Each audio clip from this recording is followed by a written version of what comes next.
Obviously, the Zach Britton trade, big news. So joining us on the phone right now, Yankees Senior Vice President and General Manager Brian Cashman. Brian, thanks for joining us. Can you tell us how quickly this Britton deal came together and how important it was for you to get it done? I don't know if it was quick. We've had a lot of dialogue with Baltimore over the course of time. In Britton's case, not necessarily starting until after he got off the disabled list and started, pitching healthy and getting a chance to look like he can close the gap on where he used to be and where we hope to have him. So, but it definitely got very serious in the last week where, it was going to be decision-making time for all clubs interested because the competition was there and Baltimore is going to make a final move here this week. Brian, you could make the argument that before this trade, the Yankees had the best bullpen in the major leagues. Why did it make so much sense to you to add another quality arm like Britton? Well, I think, the job description at hand for myself and our staff on behalf of the Steinbrenner family is to just do everything in our power to evaluate the available players in the marketplace and how they potentially could fit with our club. And if the answer is they could fit and they do improve us one way or the other, then you assess the price tags, compared to everything else. And we certainly evaluated that if we do get the type of performance that Zach Britton is capable of having and what he consistently has provided, that, it's going to uplift our winning percentage, to some degree, and that's the bottom line. So it's going to give, we're arming Aaron Boone, Larry Rothschild, and Mike Harkey with another weapon for them to utilize as they try to navigate the toughest lineups, in baseball as we hopefully are in the position to secure a postseason berth. And that's what it's all about. And at the end of the day, it's good to have them. It's going to allow us to not only have a high leverage inning guy at their disposal, but it's also insurance in the event injuries hit, or it's also insurance when, we have another option so we don't overtax the pen as we try to, again, work through these difficult times as we close the gap on the remaining part of the season and hopefully enter, what we want to be is securing a postseason berth and having a successful postseason run. Brian, we know he has that power sinker, generates a ton of ground balls. Started his season late this year because he came back from that Achilles injury. What have your scouts told you about what version of Zach Britton you should expect to have in a Yankee uniform tomorrow? Well, we're seeing him close the gap. We saw it real time. I think our hitters can tell us more than anything. We saw how they were reacting to his power sinker in Baltimore. And with DeVito, ticking back up to where it has been in the past. And then that sink, that bowling ball, heavy boring, sinking bowling ball sinker that he's got. We saw firsthand how our guys were having difficulty with it. And so that certainly got our attention. As well as I think the rest of the game, that, hey, this guy is now approaching to being that weapon he's always been, and hopefully we get that guy. And even if we don't get that guy, if he's still close to that guy or a percentage of that guy, we'll take that too. Brian, you traded 3 quality arms to get Zach Britton. These were guys that were at the end of the season going to face 40-man roster issues. How important was it for you that despite losing that talent, you didn't have to dip into some of your top-tier talent?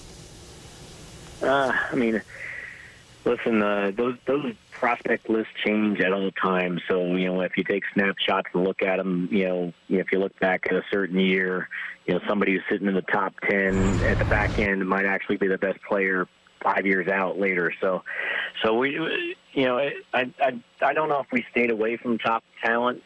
Certainly we still have, the recognizable Florials and the Fraziers and the Sheffields and stuff like that. And so, though they were never in play, but it still makes it hard to give up talent that is going to be, a productive major leaguer in the future with control years that they have in Tate and Rogers and Carroll. And now we, hopefully we'll have enough offense that we can make it difficult on them while they're towing the rubber for Baltimore, because we'll be facing them now as we move forward. They got good arms, good high-ceiling players, great character people, but you have to give to get. But it wasn't easy, to be honest. Those decisions are tough, but we're proud of what Tate and Carroll and Rogers have become, and we know they're going to do well for the Baltimore Orioles franchise going forward. Brian, since the offseason, you have repeatedly said you're looking for starting pitching help, and that was before Jordan Montgomery went down with his injury. 6 days before the non-waiver trading deadline, how actively are you still trying to add a starter? I mean, we're trying to attack any aspect of the club that could use improvement. Clearly, starting rotation has always been an area that we've been focused on. It may or may not be something we do. We'll see. There's no guarantees, and I think the strong organizations recognize what they also have internally, and so certainly the backup plan is you got Cessa starting today, for instance. You have Domingo Herman, who we know is better than how he just finished off in his more recent starts with us, but obviously we haven't deployed a Justice Sheffield just yet, or a Chance Adams. So worst case scenario, might be the best case scenario. We can utilize those individuals with our strong pen as we move forward, if that's the route that we're forced to take. Because again, like anything else, it's not at all cost. We're not going to do something that we're not comfortable doing, and so we're going to continue to evaluate what's available to us, and then measure it up with the alternative, which is staying from within. And if we find a match that we can live with, we'll make recommendations to ownership, and Hal will make the final call as he always does. And I got to give kudos to the Steinbrenner family again. They allowed us to import a significant salary here to help increase the chances of this Yankee team to play deep into October if we can get there. And so hopefully I'll be able to give them some more decisions to make, and hopefully we'll find ways, our staff, to improve ourselves to give us the best chance and honor the way this team has played so far this year with reinforcements. Brian, you brought up Justice Sheffield. Do you have a timetable for him, and do you believe that at some point in 2018 he will impact this team? You can never say. I hate to say. I think he can. I just don't want to predict anything just yet, because in fairness to the kid, he's going through his development program. I know he's chomping at the bit to get up here, and that very well may happen in 18. But I know that's what Chance Adams was feeling for and hoping for last year. It just depends how things shake out, how the roster situates, how we balance out once we get through this deadline. There's a lot of factors that can come into play here, but I do believe we have some non-roster players, him being one of them, that currently have a chance to impact us as early as 18. I say that without guarantees because there's a lot of variables that come into play, but he just needs to do what he's doing, take care of his business at that level. The rest of that stuff's not in his control, as it isn't in anybody else's. But what is in his control is obviously to dominate every time he has the ball on the mound, and then the rest will take care of itself. Brian, switching gears to someone who actually catches the pitchers, and Gary Sanchez. He received a lot of scrutiny for his performance on Monday night. What was your takeaway from that game, especially since we later found out he had a recurrence of the groin injury? And then also, is there a timetable on when you expect him back? I mean, the takeaway is, obviously something that we've always dealt with. I think as an industry in all sports where, communication aspect, playing hurt playing banged up versus playing injured.